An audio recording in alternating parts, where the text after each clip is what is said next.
Bonsoir, mesdames et messieurs. Je m'appelle Marius Bourgeois. 8 février 2021. Ça fly, comme on dit. Merci tellement de prendre de votre temps pour être avec nous ce soir. Madame Payne, ça fait partie de la vie. La connexion Internet, ça démontre à quel point, on parle du numérique justement ce soir, à quel point on est dépendant d'une bonne connexion Internet. Puis ça arrive à tout le monde. Parfois, c'est des choses hors de notre contrôle qui font que la qualité de la connexion peut varier dans nos domiciles. Tout le monde vit avec ça. Et puis, c'est la même chose dans nos écoles. C'est la même chose au travail. C'est la même chose dans nos vies personnelles. On a besoin d'une bonne connexion. Et puis, il faut prendre ça avec un grain de sel quand on a des difficultés comme ça. On se reprend une autre fois. Vous allez avoir la chance de voir le site parents.québec à un autre moment donné. Des belles choses, des belles ressources qui sont là pour appuyer les parents. Alors, quatrième d'une série de 6 webinaires ce soir. Et je tiens à souligner que c'est une belle collaboration entre Esquadédu et la Fédération des comités de parents du Québec. C'est de toute beauté. Et je suis en compagnie ce soir de mes très chers collègues Stéphane Hunter et Mathieu Leroux, qui sont derrière moi, derrière le rideau, à la régie, et qui s'occupent de l'aspect technique et qui s'assurent que tout ça se déroule bien. Donc, je les remercie grandement. Alors, comme je disais tantôt d'entrée de jeu, peut-être que vous avez vu ce visuel-là passer dans les médias sociaux, mais ce soir, on parle du numérique et pas besoin d'être un expert. Le niveau de compétence varie avec le numérique. Les émotions que ça suscite chez nous, c'est stressant. Parfois, le numérique, comment ça fonctionne? Est-ce que la connexion va me lâcher? On vit toutes sortes d'expériences avec ça. Et puis ce soir, je vous partage encore une fois des idées pour répondre à la question qui est en toile de fond de tous les webinaires, qui est celle-ci. Comment faire pour appuyer nos enfants dans leur parcours scolaire en ce moment? Et puis, je vous partage 4 grandes idées encore ce soir pour vous appuyer dans votre rôle de parent, qui que vous soyez. Alors, je salue votre présence. Il y a 29 personnes présentement dans le Zoom. Il y a des noms familiers que je reconnais. Olivier Ross, Sutiri, qui est toujours là. Plusieurs personnes qu'on a vues dans les autres webinaires. Merci de prendre de votre temps. Je vois aussi dans Facebook qu'il y a Jennifer Gauthier, Michelle-Anne Wesley, Stéphanie Bayarjon, Nanou Violaine, Deborah. Merci. Merci d'être là. Et puis peut-être que vous pouvez tout de suite indiquer dans le clavardage, dans le Zoom ou dans les commentaires dans Facebook d'où vous venez et puis qui sont les beaux enfants que vous avez, ils ont quel âge, vous êtes de quelle région. Dites-nous qui vous êtes, c'est tellement intéressant de savoir à qui on a la chance de s'adresser dans ces webinaires-là. Et pendant que vous faites ça, on décolle parce que ça fly ce soir, il y a plein d'idées que je vais vous partager. Vous allez sûrement vous reconnaître. Puis une des premières choses que je veux souligner, c'est que c'est pas pareil comme dans notre temps, le numérique puis ce qui se passe à l'école. Regardez ça, cette belle première image-là. Nos enfants viennent au monde, puis vite, il y a du numérique à leur portée. Moi, je n'avais pas ça dans ce temps-là. Quand je suis venu au monde, je n'avais pas des iPads, puis des appareils mobiles, puis des ordinateurs partout, puis des mots de passe. Ça n'existait pas. Ça n'existait pas. Et quand on regarde nos jeunes allées dernièrement, ou depuis les dernières années, en fait, on aurait comme l'impression que nos enfants sont venus au monde comme ça, comme on voit dans cette vidéo-là. On exagère à peine. Regardez ça si c'est beau.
C'est extraordinaire, n'est-ce pas?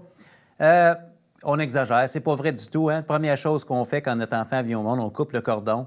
Et puis, si tout va bien, on place l'enfant dans les bras de sa mère. La première connexion que nos enfants recherchent en venant au monde, c'est pas le Wi-Fi, c'est une connexion humaine. Puis ça, on est familier avec ça. Puis toute notre vie, c'est ce qu'on va rechercher. Et devinez quoi, même à l'ère du numérique, même en 2021, les êtres humains, mais c'est ça qu'on recherche d'abord, la connexion humaine. On se sert parfois de ça, parfois on ne s'en sert pas. Ce soir, c'est ce qui nous permet d'être ensemble. Puis je salue dans le clavardage, dans le Zoom, Marie-Ève de Boucherville, 5 enfants. Marie-Ève, Madame Turcotte, je vous lève mon chapeau. 8 ans, 11, 13 et 25 ans. 8 ans, c'est des jumeaux, hein? Clairement. Jean des Îles-de-la-Madeleine, Juliette, secondaire 5. J'ai une fille, Juliette, en secondaire 5 également. Jean, c'est de toute beauté. René-Claude, 4 enfants. Merci de nous partager ça, c'est vraiment intéressant. Joanne, dans Facebook, on voit Julie de Saint-Hilaire, 2 enfants, 10 et 13 ans. Caroline La Liberté, Nanou Violaine, Chantal Nadeau, Stéphanie Dionne de Québec City. C'est de toute beauté. Merci de nous partager ça. C'est le fun de voir, de parler de nos enfants, n'est-ce pas? Ils ne sont pas venus au monde comme ça et ils n'ont pas choisi de venir au monde à l'ère du numérique, à l'ère de Facebook, à l'ère d'Internet, à l'ère de « on a ça dans nos poches ». Puis, il y a des choses qu'ils ont besoin d'apprendre de nous. Puis même si on n'est pas des experts, il y a des choses qu'on peut leur montrer. Moi, je suis venu au monde en 1974. Est-ce qu'il y en a qui nous suivent ce soir qui sont venus au monde en 1974? C'est une bonne année. Une bonne année. C'est du bon monde. Du bon monde en 1974. Moi, j'ai pas connu les iPads, j'ai connu ça. Hein? Les promenades dans une boîte de camion chez l'autre en campagne. Si on faisait ça aujourd'hui, hein, on appelle la police tout de suite. Hein? Avez-vous connu ça? Des rides dans la boîte de truck, comme on dit. J'ai connu aussi le 6 à 6 à C'est quoi avec Denis Fortin. On se plaçait à 6 heures, là, les 2 doigts, ces gros boutons, prêts à appuyer. Denis ne parle pas sur le début de la chanson. C'est le meilleur bout, c'est YouTube. Vous vous souvenez de ça? On se faisait des mix de tunes. Nos enfants ne savent pas pourquoi un stylo, ça a 6 côtés. Hein? C'est pour le fine-tuning de la cassette. Placer ça à la bonne place pour enregistrer. C'est extraordinaire. Maintenant, qu'est-ce qu'on fait? Spotify. Tu veux écouter une chanson Spotify, on l'a sur demande. Pas besoin d'attendre à 6 heures. Pas besoin d'attendre que Denis ne parle pas sur le début de la chanson. Vous me suivez? J'ai aussi connu, dans l'évolution de la technologie, le VIC-20. Souvenez-vous de ça? Hein, on jouait à ça. 5 cas là-dessus. On faisait de la programmation pour faire avancer une petite bille graduellement, une longue page de code. Là, puis quand ça ne fonctionnait pas, tu pesais sur Enter puis ça te disait « Syntax Error Ready ». Ça veut dire « Recommence, trouve la faute ». On a connu ça. Peut-être que vous vous reconnaissez là-dedans. Aujourd'hui, on a dans nos poches un téléphone qui est plus puissant que ce qui a envoyé les hommes sur la Lune. Je me dis, c'est quelque chose, ça. C'est pas rien. Donc, on regarde nos enfants qui vieillissent. Ils vieillissent comme ça. À un moment donné, entre adultes, on se regarde et on se dit, ça n'a pas d'allure. Il me semble qu'on allait jouer dehors, nous autres, dans le temps. Allez jouer dehors! Fait que là, ils y vont, tu sais. Toujours avec leur appareil. Je ne sais pas si c'est le même dans votre coin. C'est comme ça. Si on revient au leadership, c'est pas de leur faute. Ils grandissent avec ça. Puis, selon ce que Seth Godin nous dit, c'est que les leaders transformationnels n'ignorent pas le monde dans lequel ils vivent. Non, on ne fera pas semblant qu'on n'est pas en 2021. Mais on va décrire l'avenir qu'on tente de créer. Puis si on parle de technologie ce soir, c'est que l'avenir qu'on tente de créer pour nos enfants, c'est un avenir où ils sont capables d'apprendre quand les adultes ne sont plus là. Ils sont capables de continuer d'apprendre toute leur vie. Et puis ça, ça va demander d'utiliser de la technologie. Hein?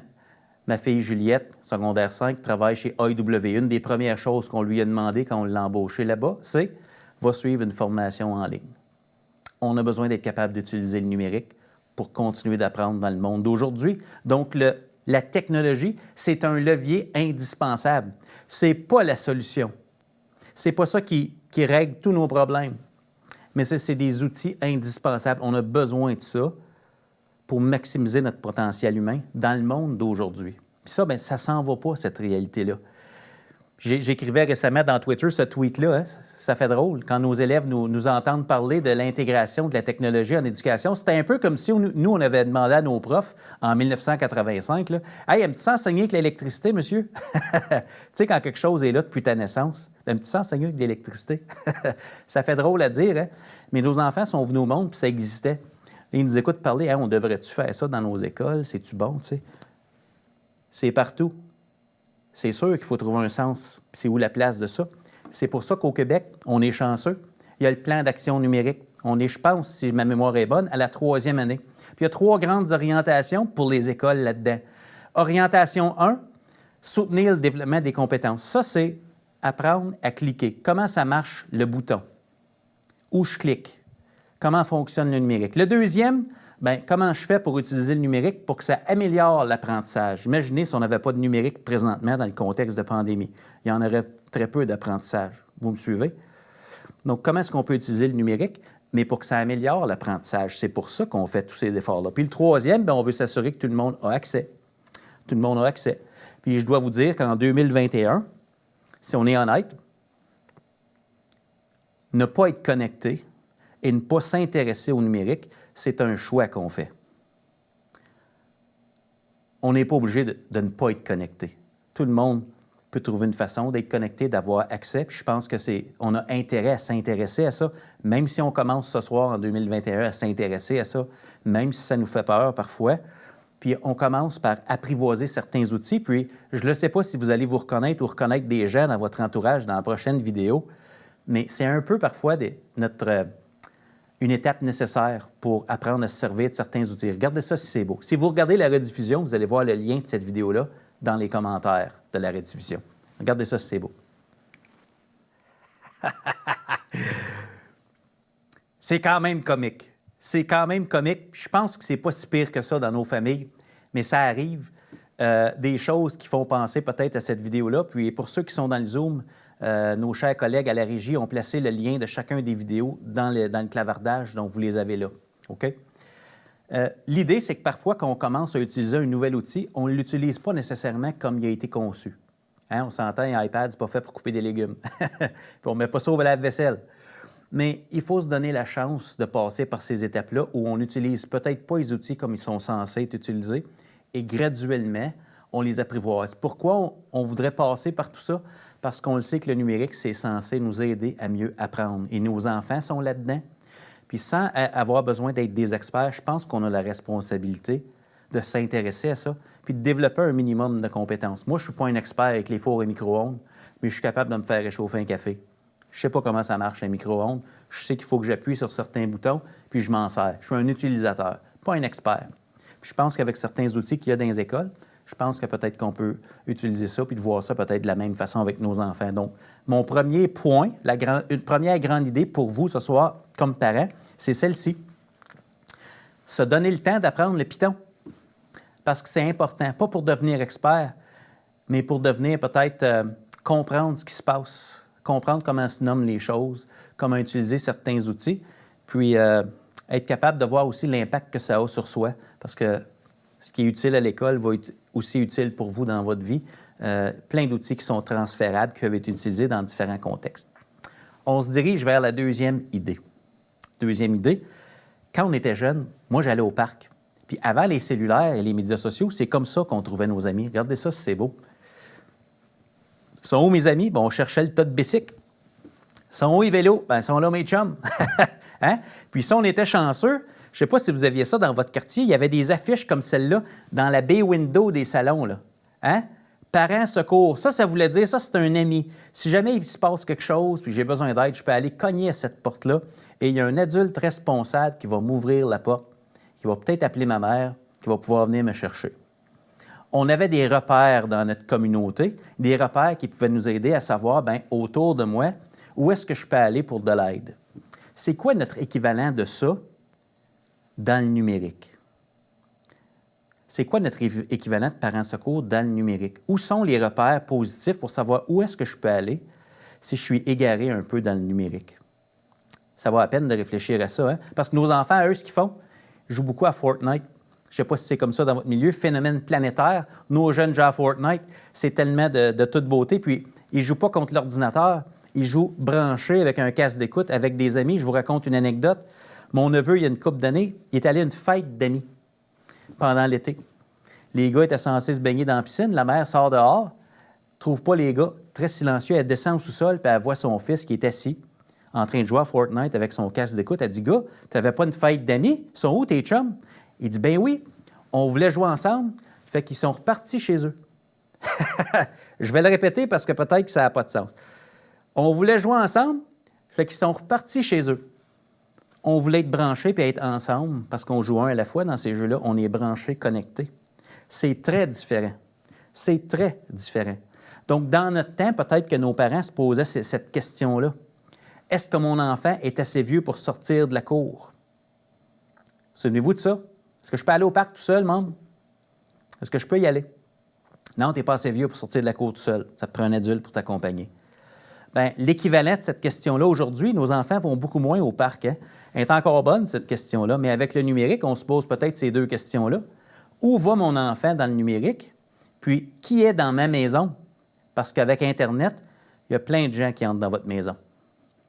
Est-ce que vous êtes conscient de ça? Si vous n'êtes pas là où sont vos enfants, si vous ne comprenez pas les contextes numériques qui existent, juste comprendre le contexte, juste comprendre, au secondaire, on enseignait ça, même au primaire, la situation de communication. Qui est l'émetteur? Qui est le récepteur? C'est quoi l'intention de ce qui se passe sur cette page web-là? Est-ce qu'on essaie de me vendre quelque chose? Est-ce qu'on essaie... Vous me suivez? C'est quoi le contexte? Si on n'est pas là, il y a plein de conversations qu'on ne peut pas avoir avec son enfant. On a intérêt d'être là. Juste savoir ce qui existe, savoir à quoi ça sert. Puis, il y a quelques années, ma fille entrait au secondaire, puis l'idée de cet outil-là, Snapchat, c'était super important pour elle, puis avec ses amis. Et puis, on allait dans Snapchat. Vous voyez le petit chiffre, 24. Ça veut dire que ça faisait 24 jours consécutifs qu'on s'échangeait une photo dans Snapchat. Vous allez dire, Marius, pourquoi étais-tu dans Snapchat? Ma fille était dans Snapchat. On appelle ça des streaks. Hein? Si vous partez en voyage, vos enfants, que vous dites « Hey, pendant mon voyage, ça me prend mon cellulaire, il faut que je garde mes streaks », c'est ça que ça veut dire. Ils ne veulent pas que le compteur tombe à zéro. Vous allez dire « Rien là ». C'est important pour certains enfants. Le stress social que ça amène, la pression. Vous me suivez? Vous l'avez peut-être déjà vécu, ça. Indiquez-le dans le chat, s'il vous plaît, si vous avez vécu ça, cette conversation-là. Je ne veux pas perdre mes streaks dans Snapchat. C'est un exemple parmi tant d'autres. L'idée, je pense, avec ça, c'est qu'il y a des outils qui existent. Nos enfants les utilisent et c'est très différent. C'est pas comme dans notre temps, comme on dirait. Puis je pense qu'une des choses qu'on peut faire vraiment pour appuyer notre enfant, c'est mon deuxième point, ma deuxième grande idée, c'est aller là où sont nos enfants, puis c'est certain, dans le numérique. Hein? Si on ne sait pas là où ils vont, TikTok, René-Claude Lapointe, TikTok présentement, qui prend beaucoup de place, c'est un autre environnement numérique. Qu'est-ce qui se passe là? Qu'est-ce qui les attire là? C'est important juste de comprendre. Deuxième grande idée, aller là où sont nos enfants. Troisième grande idée, on y va graduellement. Il y a quelques années, je suis allé voir Maroon 5 au Centre Bell. Et à un moment donné, j'étais en train de filmer sur le bord de l'estrade. Et puis, Adam Levine s'adresse à la foule et nous invite à éteindre notre cellulaire pendant 2 minutes parce que tout le monde avait son cellulaire. Puis il se disait, je trouve ça bizarre, je suis en train de chanter puis j'ai l'impression que vous ne m'écoutez pas. Regardez ça si c'est beau. Le timing, incroyable. I'm lost up here in a moment, you know what I'm saying? I'm totally lost. I don't even know which way is up. So I'm lost and I'm singing and the emotion is flowing. I look down to this. And I don't get mad, but I'm kind of just like, ah, shit. I wish you had texted your friend or something. So what I'm saying is, maybe let's try something. It's kind of crazy. It's kind of crazy. For 2 minutes of this concert, put your phones away for 2 minutes.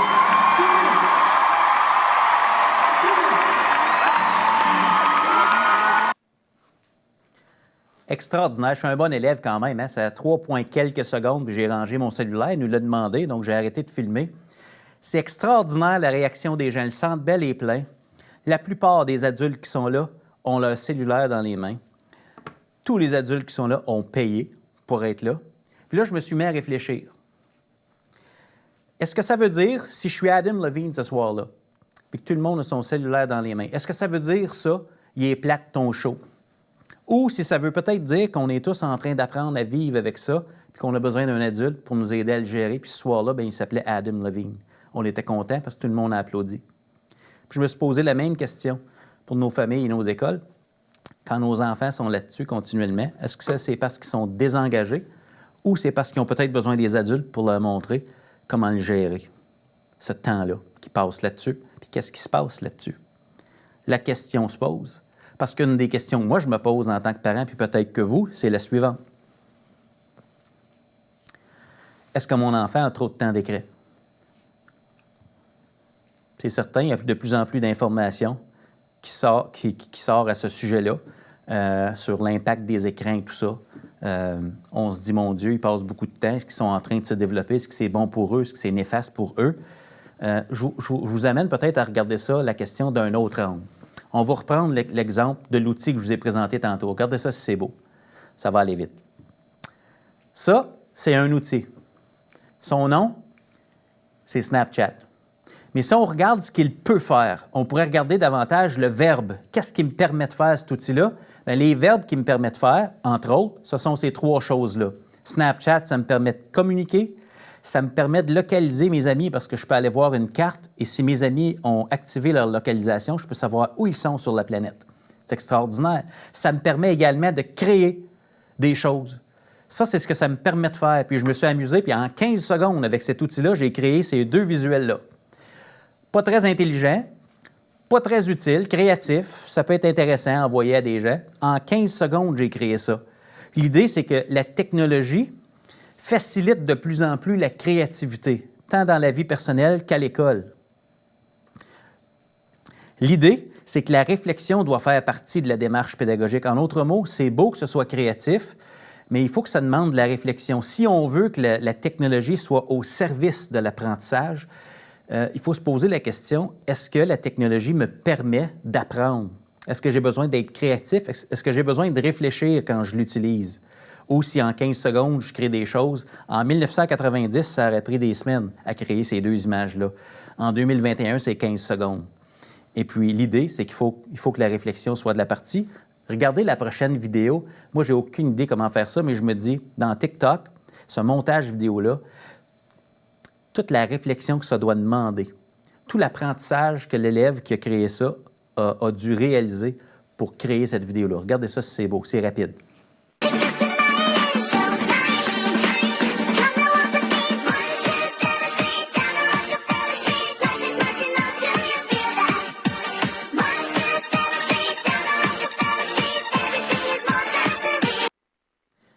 Wow!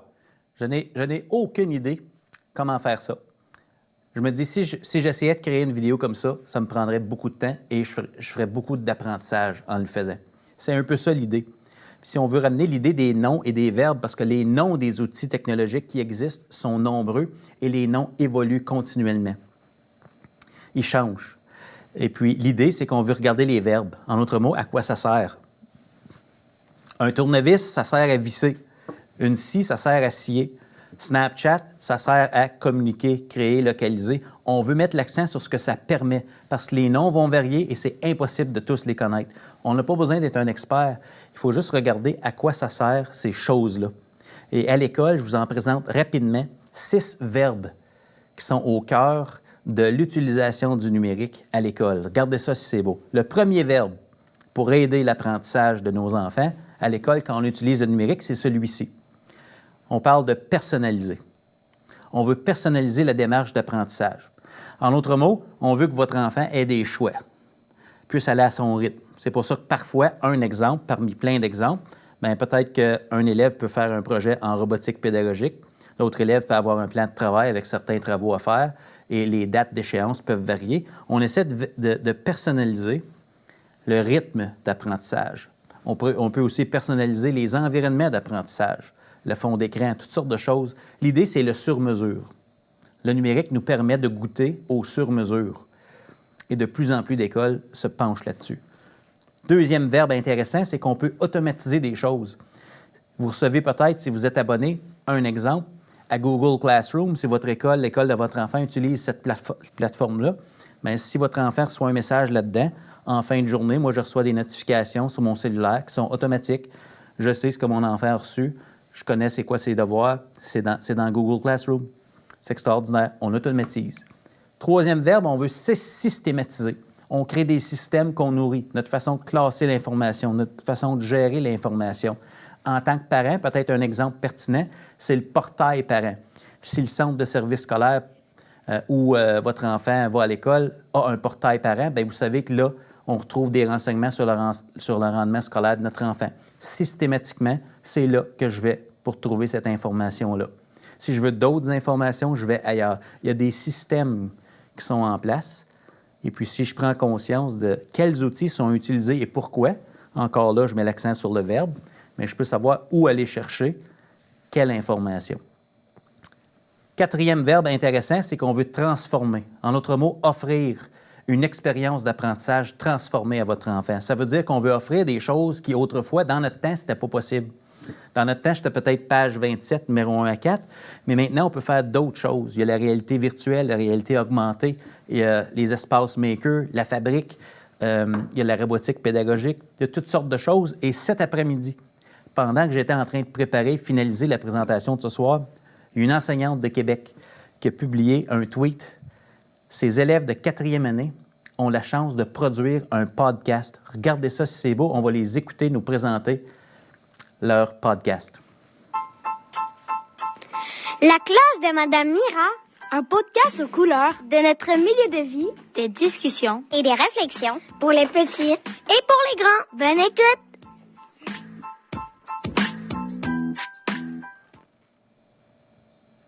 Wow! Extraordinaire! Je ne sais pas pour vous, mais faire un podcast, il me semble que j'aurais aimé ça. Hein? Imaginez tous les apprentissages qu'on peut faire. Prochain verbe, contextualiser. Le 5e de 6 verbes que je vous présente, que l'école essaie d'utiliser, ou en tout cas s'inspire de ça pour utiliser le numérique, on veut contextualiser, n'est-ce pas? Un billet de blog, par exemple, on le lit sur une page web, on ne lit pas ça dans un manuel scolaire.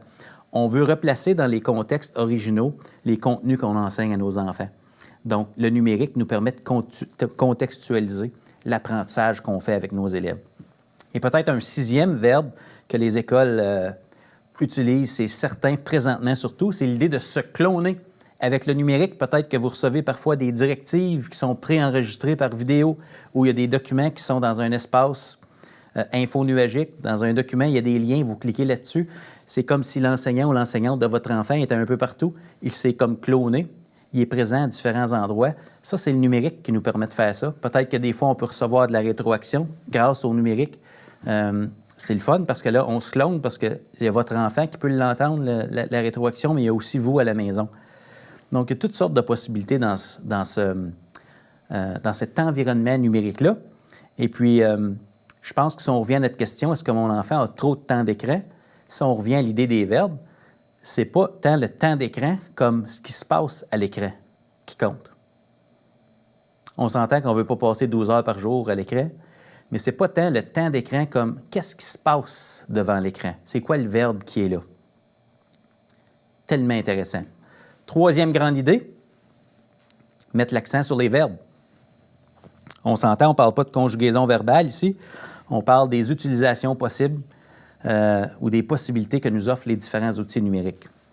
Et peut-être la dernière chose que j'aimerais vous présenter ce soir, parce qu'on n'a pas besoin d'être un expert du numérique pour appuyer son enfant, c'est d'utiliser des bonnes questions pour amener votre enfant à être autonome. Plutôt que de dire quoi faire, parfois on peut utiliser une approche par le questionnement qui permet à votre enfant de apprendre à réfléchir, apprendre à s'ajuster. Vous vous souvenez peut-être du webinaire sur le leadership. On a besoin du carburant, on a besoin des habitudes, mais on a aussi besoin d'être capable d'utiliser le volant, la réflexion. Hein? Puis peut-être que si on pose des bonnes questions à nos enfants, on peut les amener à développer leur capacité de réfléchir puis à gérer leur apprentissage. Grâce au numérique, mais aussi à l'extérieur du numérique. Voici un beau visuel que j'ai créé pour vous. Je vous invite à prendre une photo ou peut-être même une capture d'écran si vous voulez avoir ce visuel-là, où j'affiche les 12 questions que je vais vous présenter une à une. Regardez ça si c'est beau. Première question, bien, qu'es-tu en train d'apprendre présentement? Plutôt que de poser la question « Qu'est-ce que tu fais? » Qu'est-ce que tu es en train d'apprendre? Hein? Souvent, nos enfants sont en train de faire des travaux. Qu'est-ce que tu es en train d'apprendre présentement? Qu'est-ce qui t'aide le plus à progresser dans tes cours? Parce que l'idée, c'est qu'on progresse. Qu'est-ce qui t'aide le plus? Là, on attend la réponse. Quelles actions concrètes as-tu posées jusqu'à maintenant pour progresser? Là, on amène l'enfant à faire le lien entre comment je me sens que ça progresse, puis est-ce qu'il y a des actions? Moi, je pose présentement. On l'amène à faire le lien. Quelles actions concrètes as-tu posées? Est-ce que tu peux les nommer? Est-ce qu'il y en a qui sont différentes? Est-ce que c'est toujours la même chose? On regarde ça. Est-ce qu'il y a un éventail de stratégies ou d'actions? Qu'est-ce qui te met le plus au défi présentement? Si l'enfant dit quelque chose comme « je comprends pas, j'aime pas ça vous me suivez? Parfois, nos enfants nous partagent un peu là où ça bloque avec certains travaux. Hein, qu'est-ce qui te met le plus au défi présentement? Est-ce qu'on peut identifier qu'est-ce qui ne va pas? C'est-tu juste « j'ai pas le goût » ? Est-ce que c'est une incompréhension? C'est-tu « je manque de temps » ? Qu'est-ce qui te met le plus au défi? Question 5, très puissante, inspirée du livre de Coaching Habit. Quoi d'autre?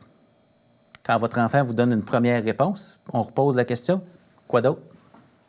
Il peut savoir autre chose? Puis on attend. C'est extraordinaire. Quels outils, question 6, quels outils ou quelles ressources peuvent t'aider? En d'autres mots, y a-t-il déjà des choses à t'apporter, puis tu n'y avais juste pas pensé? On va juste poser la question. As-tu des outils, des ressources? Parce qu'en classe, il y en a des systèmes, là. Hein? Il y a peut-être quelque chose dans ton cartable, peut-être dans le nuage, quelque part, dans Google Classroom, je ne le sais pas.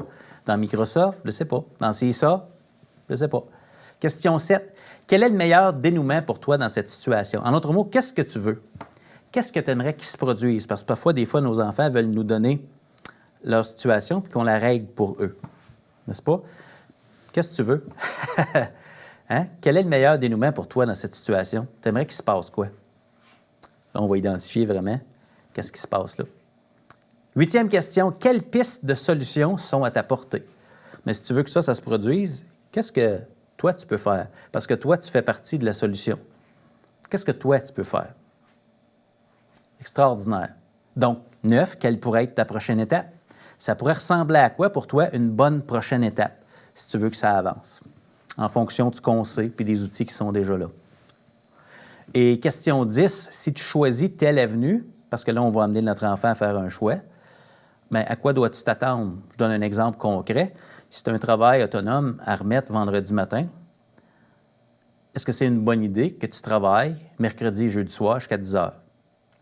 Si tu choisis que tu vas remettre ton travail vendredi matin à la date limite et non pas avant, puis que tu travailles mercredi et jeudi soir jusqu'à 10 heures, à quoi dois-tu t'attendre? Bien là, peut-être qu'il va falloir que je le fasse lundi et mardi. Ah, OK. Là, on planifie à rebours. On l'amène à réfléchir à quel moment on va le faire, le travail. Hein? Question 11, c'est certain qu'on veut offrir de l'aide. Question 11, comment puis-je t'aider? Vous remarquez, on ne dit pas qu'est-ce que je peux faire pour toi, parce que pour aider notre enfant, peut-être qu'il n'y a rien à faire. Peut-être que notre enfant va nous dire « Hey, j'aime juste ça quand tu m'écoutes. Je n'ai pas besoin que tu fasses rien. Ça me fait du bien de parler et de réfléchir avec toi. » Et peut-être qu'on peut poser la question si notre conversation a été bénéfique et positive. Qu'est-ce qui t'a aidé le plus? Qu'est-ce qui t'a été le plus utile dans notre discussion, dans votre façon de l'aborder, votre enfant? Ce sont 12 questions parmi plein de questions. Vous avez certainement plein de bonnes questions, vous aussi. L'idée, c'est le 4e point que je voulais vous présenter ce soir, c'est qu'on utilise une approche de coaching. Parce que la présupposition en coaching, c'est qu'on pense que la personne porte en elle la réponse toujours. En d'autres mots, on suppose que notre enfant, il sait quoi faire pour régler son défi. Donc, comme on va pouvoir afficher à l'écran la prochaine diapo, utiliser une approche de coaching, c'est la 4e grande idée que je voulais vous partager ce soir. Alors, si on fait une synthèse, pas besoin d'être un expert pour avoir une approche de coaching. L'idée, c'est de se donner le temps d'apprendre le Python, parce que c'est important. Votre enfant va s'en servir toute sa vie, et vous aussi d'ailleurs. On est tout le monde en 2021. Allez là où sont vos enfants pour être capable d'avoir des conversations avec eux au sujet de certains contextes, parce qu'il y a plein de choses qui se passent là. Et mettre l'accent sur les verbes, les possibilités que nous offre le numérique, c'est tellement important. C'est pour ça qu'on utilise les outils et ils vont changer. Ils vont changer. On va toujours vouloir s'en servir pour ce qu'ils nous permettent de faire. Donc, c'était mes 4 grandes idées ce soir. Donc, je vous invite peut-être à indiquer dans le chat dès maintenant, dans le clavardage, dans le Zoom ou dans les commentaires dans Facebook, une idée, une phrase, quelque chose. Qu'est-ce que vous retirez du webinaire de ce soir? Puis je vais aller voir parce qu'il y a des belles questions. Marie-Ève Turcotte, tu as une belle question dans le Zoom. On va répondre à cette question-là. Qu'est-ce que vous retirez du webinaire de ce soir? Quelles idées vous aident? Puis Marie-Ève Turcotte nous pose la question « Comment faire comme parents pour amener les enseignants à mieux utiliser le numérique, à le bonifier, le rendre intéressant et pertinent comme outil pédagogique? » C'est une excellente question. J'ai le goût de vous dire, à cause de notre temps limité, j'ai le goût de vous dire que la semaine prochaine, le thème est le suivant. Quelle belle question. Le timing, Mme Turcotte, c'est de toute beauté. Appuyer l'école de son enfant, de bonnes questions à poser. Je vais vous partager dans mon vécu les bonnes questions, des questions très constructives. On travaille en équipe avec l'école, mais il y a des questions qui valent la peine d'être posées puis qu'on devrait poser comme parents pour aider l'école justement. Puis c'est certain que l'école va être en mesure de répondre à ces questions-là et tout le monde est en évolution là-dedans. Donc la semaine prochaine, je vous partage toutes sortes de questions à poser, certaines qui vont aborder l'idée du numérique puis ce qui se passe. Et c'est certain que ce n'est pas tout le monde qui est rendu à la même place avec le numérique, mais on progresse, on chemine, on évolue. On est en contexte de pandémie, tout le monde. Donc, c'est certain que le contexte n'est pas idéal pour personne présentement. OK? Mais la semaine prochaine, on va parler de comment appuyer l'école. Madame Turcotte, soyez-y. René-Claude Lapointe, qu'est-ce que je peux faire pour t'aider au lieu de qu'est-ce que je peux faire pour toi? Petite nuance intéressante. Absolument, René-Claude. Oui, parce que parfois, on n'a rien à faire, c'est juste l'écoute. Ça marche avec les conjoints, ça aussi. Hein? Juste écouter, pas donner de solution. Alors, je vous rappelle également que la semaine prochaine, il y a un webinaire lundi, mais il y a aussi une session de coaching de 90 minutes le mardi, donc 2 soirs d'affilée. Et mardi, dans le cadre de la semaine de la persévérance scolaire, on parlera de persévérance, un enjeu déterminant pour la réussite de nos enfants. Je sais que l'équipe de la FCPQ va vous en parler dans quelques instants. Et je vous rappelle que Mme Marie-Hélène Talon est toujours là pour accueillir vos questions. Vous pouvez lui envoyer vos questions, vos commentaires, vos suggestions à serviceconseil@fcpq.qc.ca. Moi, je vous rappelle que je vous invite toujours à lire les billets de blog que je publie sur Tout le monde est un leader. Un nouveau billet de blog hier, l'idée de prendre des risques. Êtes-vous prêt à prendre des risques? Je vous invite à aller lire ça. Tout le monde est un leader. Tous les samedis matins, un nouvel épisode est publié. Je vous présente des leaders d'un peu partout au Canada. C'est de toute beauté, des gens inspirants. Et je vous rappelle, dernière diapo, qu'on vise le progrès, pas la perfection. Je vous remercie tellement de prendre de votre temps pour être là, parce que vous êtes là pour vos enfants. J'apprécie le temps que vous nous accordez, puis on se voit lundi prochain pour parler de comment on peut appuyer l'école de notre enfant. À bientôt.